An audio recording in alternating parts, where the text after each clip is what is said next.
বন্ধুরা, এবার বাংলার দিকে ভয়ঙ্কর গতির বেগ নিয়ে ধেয়ে আসছে শক্তিশালী ঘূর্ণিঝড় রিমাল।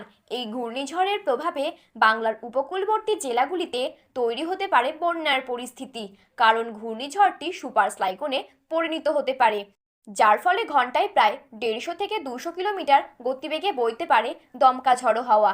এর জেরে সমুদ্র উত্তাল হয়ে উঠতে পারে এবং উপকূলবর্তী এলাকাতে হতে পারে প্রবল জলোচ্ছ্বাস।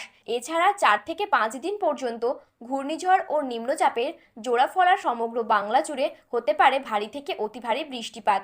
তো বন্ধুরা, কবে, কখন এবং কোথায় এই ঘূর্ণিঝড়টি আছড়ে পড়তে পারে, এর প্রভাবে কোন কোন জেলাগুলিতে রয়েছে সব থেকে বেশি ক্ষয়ক্ষতির পূর্বাভাস এবং কোথায় কোথায় হতে পারে এর ভারী থেকে অতি ভারী বৃষ্টিপাত, তো এই সমস্ত বিষয়গুলিকে কেন্দ্র করে আবহাওয়া দফতরের তরফ থেকে যে গুরুত্বপূর্ণ খবরটি চলে এসেছে, তো তাই কিন্তু আজকে আমি আপনাদেরকে জানিয়ে দেব এই ভিডিওটির মাধ্যমে। বিস্তারিতভাবে জানতে হলে অবশ্যই ভিডিওটি মনোযোগ সহকারে শেষ পর্যন্ত দেখবেন এবং চ্যানেলটি সাবস্ক্রাইব করে পাশে থাকা বেল বাটনটি অল করে রেখে দেবেন।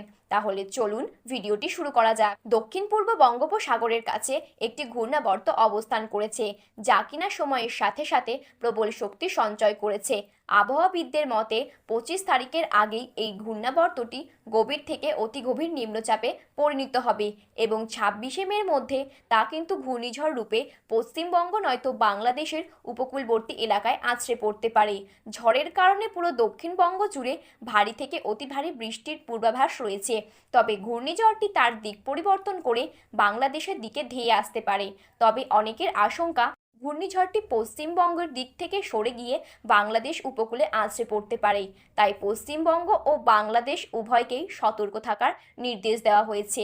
ঘূর্ণিঝড়ের কারণে 2 চব্বিশ পরগনা, 2 মেদিনীপুর, ঝাড়গ্রাম, পুরুলিয়া, বাঁকুড়া, নদিয়া, মুর্শিদাবাদ এইসব অঞ্চলে হতে পারে ভারী থেকে অতি ভারী বৃষ্টিপাত এবং বাংলাদেশের ক্ষেত্রে ঢাকা, সিলেট, চট্টগ্রাম, নোয়াখালী, পাবনা, রাজশাহী, খুলনা, বিবাড়িয়া, কিশোরগঞ্জ, যশোর, ময়মনসিংহ, সুনামগঞ্জ, কক্সবাজার, টেকনাফ এইসব অঞ্চলে ঘন্টায় প্রায় 90 থেকে 100 কিলোমিটার গতিবেগে ঝড়ো দমকা হাওয়া বয়ে যেতে পারে, যার কারণে সমুদ্র কিন্তু ভয়ঙ্করভাবে উত্তাল হয়ে উঠতে পারে।